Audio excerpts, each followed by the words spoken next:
Amin. Akşam necə tərk eyləsin ey can səni, çünki canın cansan ey canımız. Ay can necə tərk eyləsin ey can səni, Çünki canın cansan ey canımız. çünki canın cansan ey canımız, çünki canın cansan ey canımız.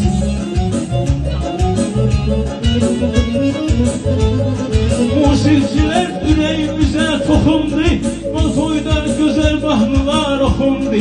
Vasif sağ olsun qafiyəyə qoşuldu, getdi bizim çoxlu həyəcanımız, getdi bizim çoxlu həyəcanımız. Can necə tərk eyləsin ey can səni, çünki canın cansan ey canımız, çünki canın cansan ey canımız.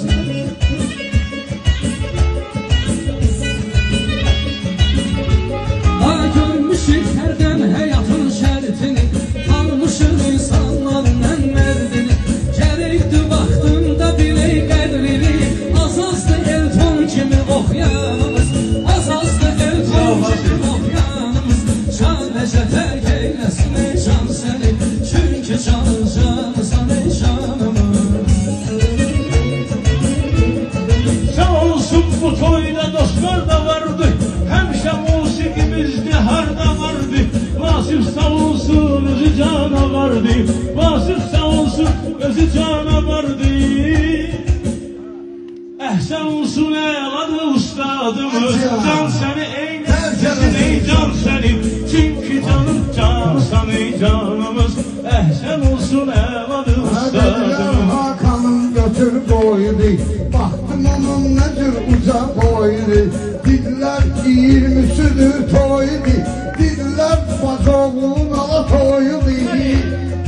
Hemen günü kalktı heyecanımız, hemen günü kalktı heyecanımız. Sözümə qüvvət deyim, ay qardaşım mən, təbrikə qoşulur mahnı deyim mən.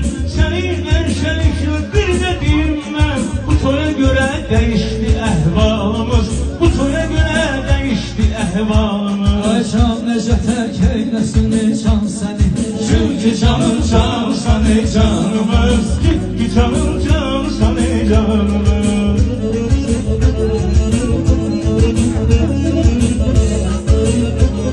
ay Elton dedim meyxanaya başlayaq, bir balaca boğazımızı yaşlayaq. Birer şalam hamımız alqışlayaq, qoy var olsun Azərbaycan. Qoy var olsun Azərbaycanımız. Can necə tərk eyləsin ey can səni, çünki canın cansan ey canımız. Ayca, sağ ol bak. Bu meyxana, bu şairlik seyridir, Elton'un musiqiyə çoxlu meylidir. Bizdə bu cür sənət əsəri xeyridir, bizdə bu cür sənət əsəri xeyridir.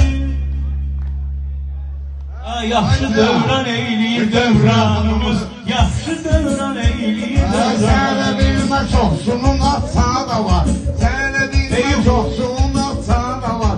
Elton'un oxumağa çox imkanı var, əşiqaqa hər bir şey idmanı da var.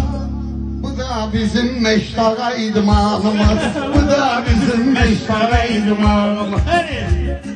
Bu da bizim meştağa idmanımız. Sağ ol inan, mən daha 30 ildir daxil. Növbəti qafiyə də artıra bitmə artıra biləcək. Çox belə bir. Hə, Hep 100 kilodan yol gəlir. Bizim artıra ya biləcək. üstü olan bu ya. Hə, Allah var eləsin, Mən Allah var eləsin. Vasiflə çoxdan demişəm, onda zaman idi. Mən biraz qocayam, 50 yaşım var. Qardaşım, işə yaşlaşmaq yaraşır. Sağ ol. Daha da gözəlləşir. Mən yaşda